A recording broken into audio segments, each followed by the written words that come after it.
Bien le bonjour et bienvenue dans la première page, la capsule sonore des éditions Morgan. Un espace où l'on prend le temps de partir à la rencontre des voix qui se cachent derrière ces livres pour partager leurs envies, leurs univers, mais aussi leurs doutes, leurs influences et leurs secrets de fabrication.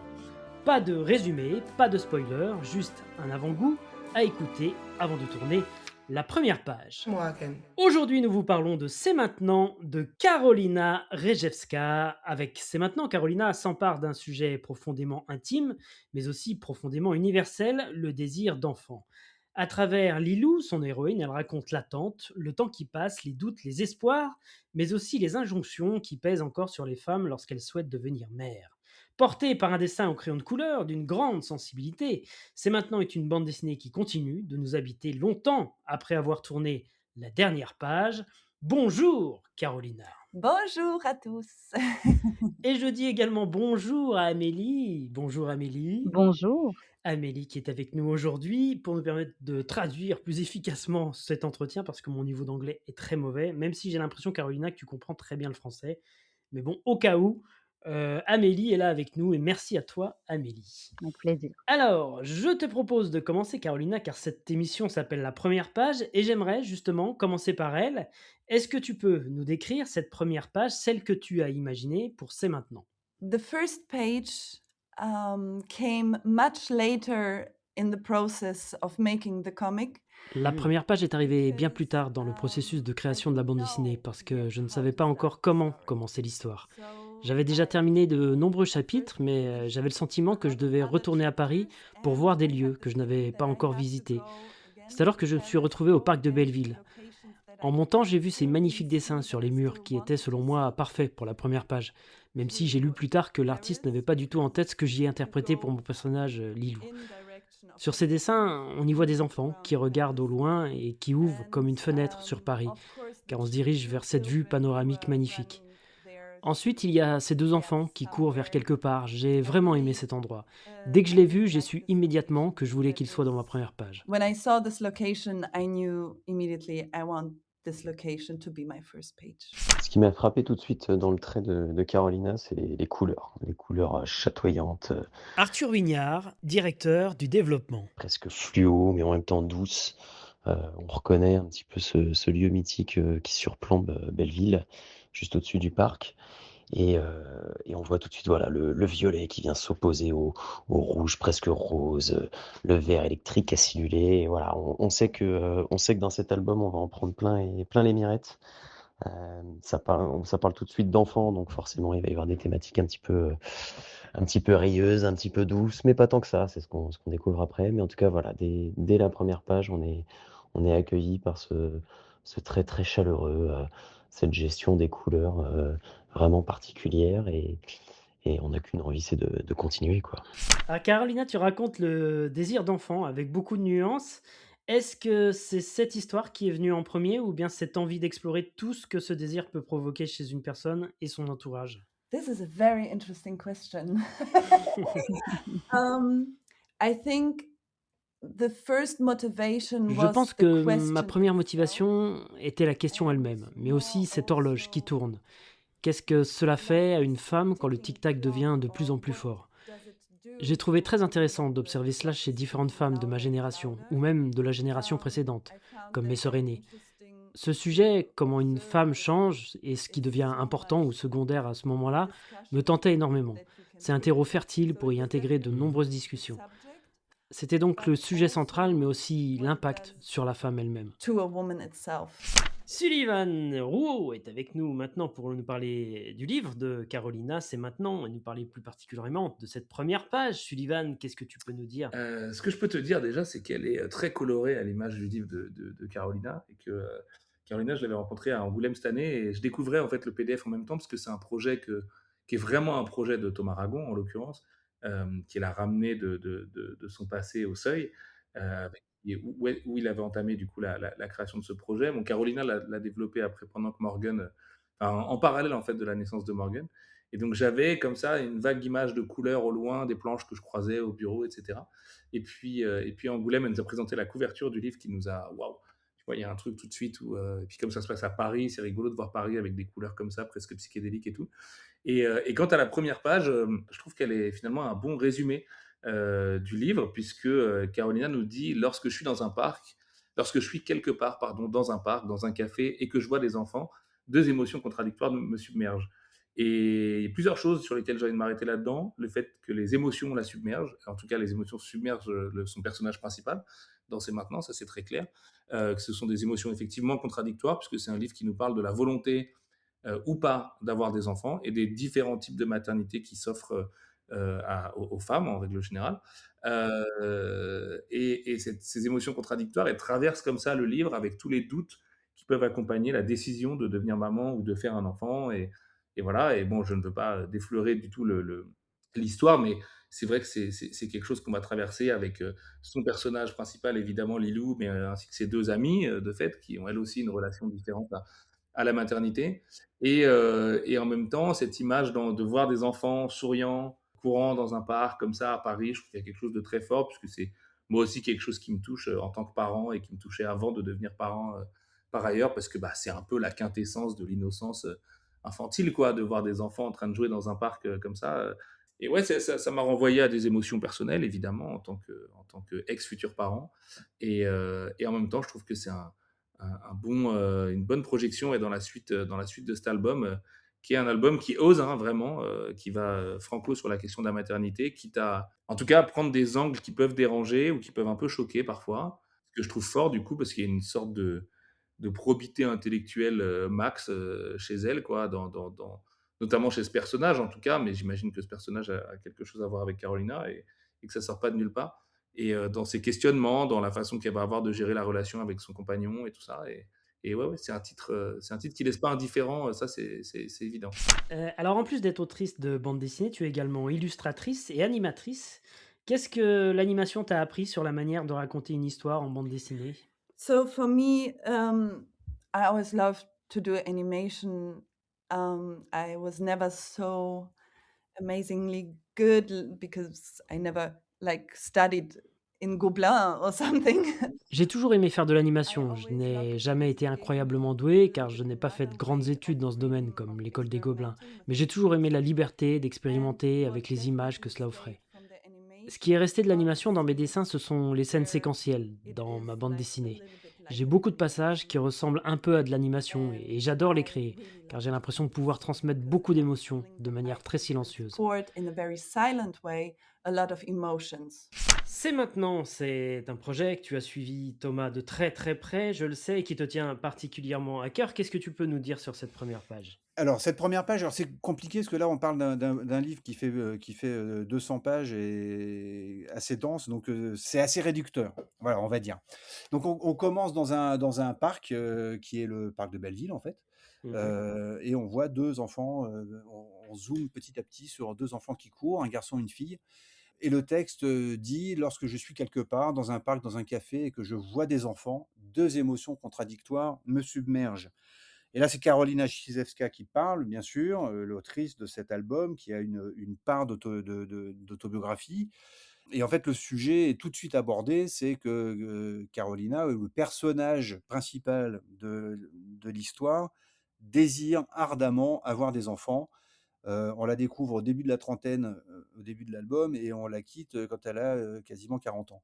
Donc c'est un sujet qui est au-delà au-delà même des femmes, évidemment concerne absolument tout le monde, mais du point de vue féminin, c'est quand même particulier, c'est particulièrement fort, ça peut même s'avérer problématique, et c'est ce que Carolina explore tout, enfin pas tout, bien sûr, c'est jamais exhaustif, mais explore plusieurs manières de voir cette envie d'avoir des enfants, du point de vue féminin, mais met en scène aussi des hommes ou Mmh. d'autres femmes, parce il y a des couples de lesbiennes qui ont eu un enfant, dans l'histoire. C'est assez Ouais, intéressant ouais. aussi, parce que ça reproduit certains tropes qu'on peut voir dans les couples hétérosexuels. Qui s'occupe le plus de l'enfant, par exemple? Bah, quand il y a 2 femmes, bah, il y a quand même quelqu'un qui s'en occupe plus, en fait.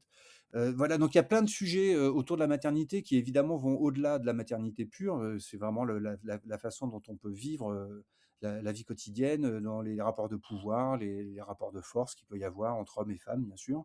Ouais. Les hommes n'étant pas égaux par rapport à la maternité bien évidemment, c'est, Mmh, quasi mmh, intrinsèque. mmh. Donc voilà, c'est une première page qui est, plutôt douce pour commencer, avec ces 2 gamins qui sont heureux et on va s'éloigner de ce bonheur, pour, traverser des phases de pur bonheur avec le personnage principal, heu, Lilou et des scènes, et des passages qui seront beaucoup moins heureux. En fait, la maternité, c'est la vie, quoi. En lisant ton livre, ce qui m'a frappé, c'est pas seulement le désir d'enfant, c'est cette impression que le temps devient presque un personnage, qu'il avance sans jamais s'arrêter. Est-ce que c'était aussi ce que tu voulais raconter, cette course silencieuse contre le temps que beaucoup de femmes vivent? Another very interesting question. Because, I started actually with the comic and my first subject was time. J'ai commencé ce projet avec le sujet du temps. Au départ, j'avais prévu une bande dessinée complètement différente. J'avais obtenu une bourse pour la Cité des Arts à Paris en postulant sur ce thème. C'était 6 mois avant les élections, après les grandes manifestations parisiennes.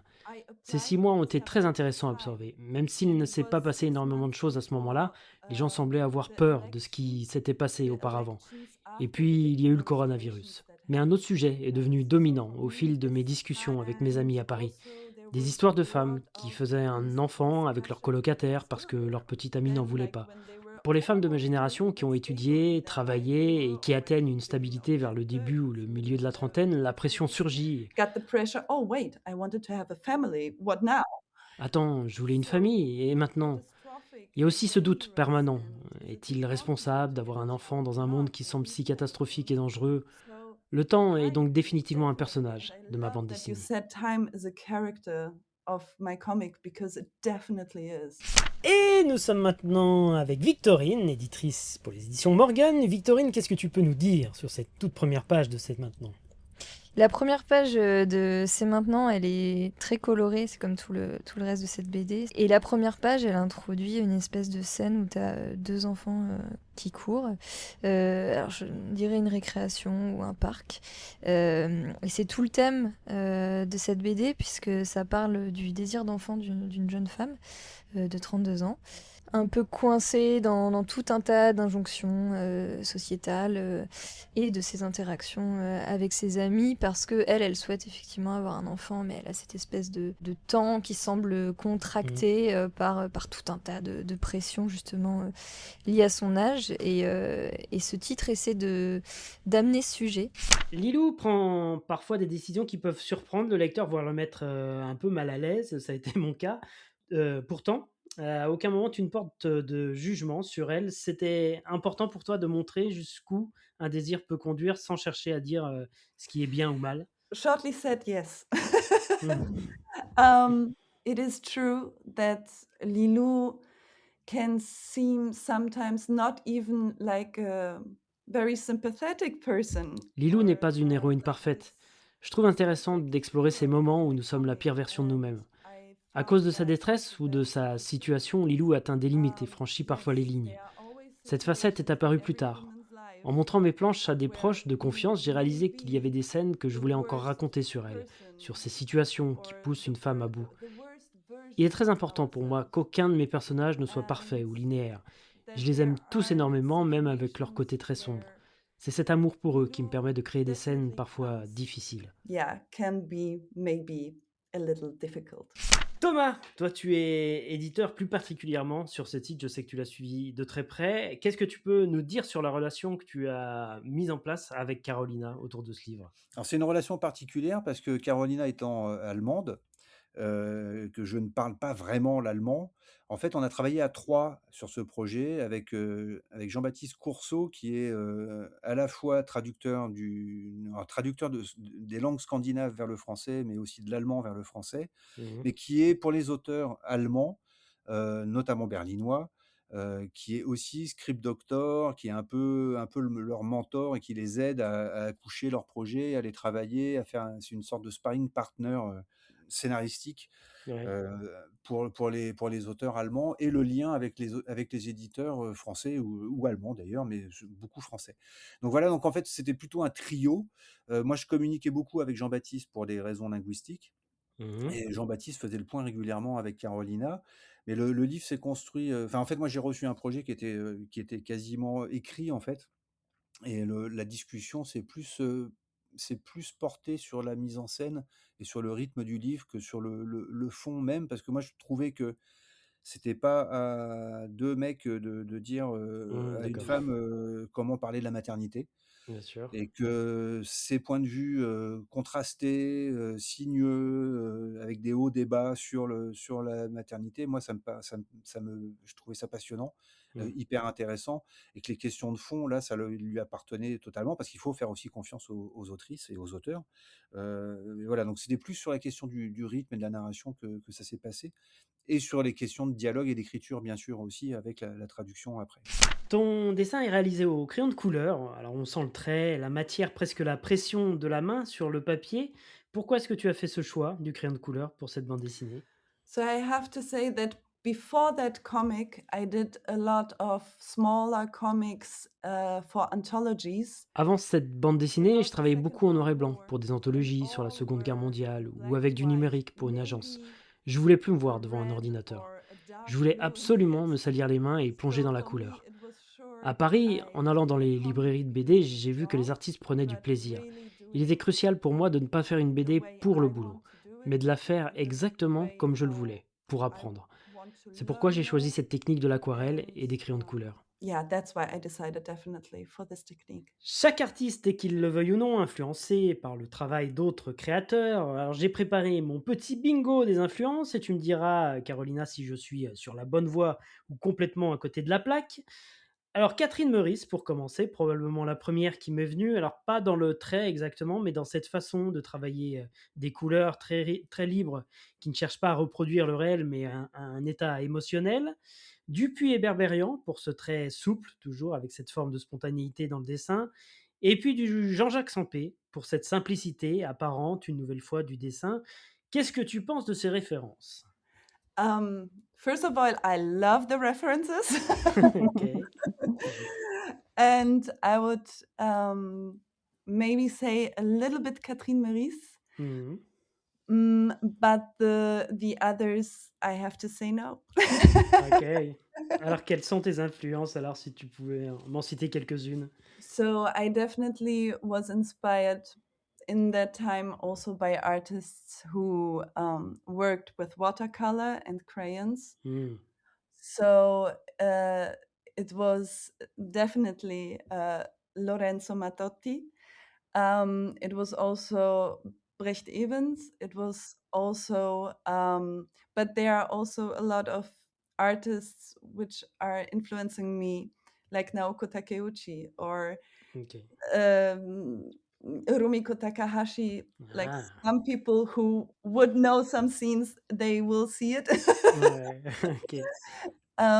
So I think there was this, and also I maybe not so much an influence, but I definitely also studied a little bit the watercolors of Manuel Fior. Merci beaucoup, Carolina. Merci. Merci beaucoup, Amélie, pour la traduction. C'était Pas de parfait. problème, j'espère que ça a été, c'était très intéressant, merci. Et merci à vous, chers auditeurs, d'avoir partagé cette nouvelle première page avec nous. C'est maintenant de Carolina Rejewska sera disponible aux éditions Morgan au prix de 24,90 € à partir du 26 août 2026 en librairie. Un petit rappel, le prix du livre est le même partout en France, alors n'hésitez pas à soutenir votre libraire préféré. Pour ne rien rater de l'actualité des éditions Morgan, direction le site internet morgan-bd.com et leurs réseaux sociaux bien sûr, Instagram, Blue Sky, X, sans oublier leur chaîne YouTube. Quant à moi, je vous retrouve très vite pour tourner la prochaine première page et découvrir de nouveaux univers avec les auteurs et les autrices des éditions Morgan. Morgan.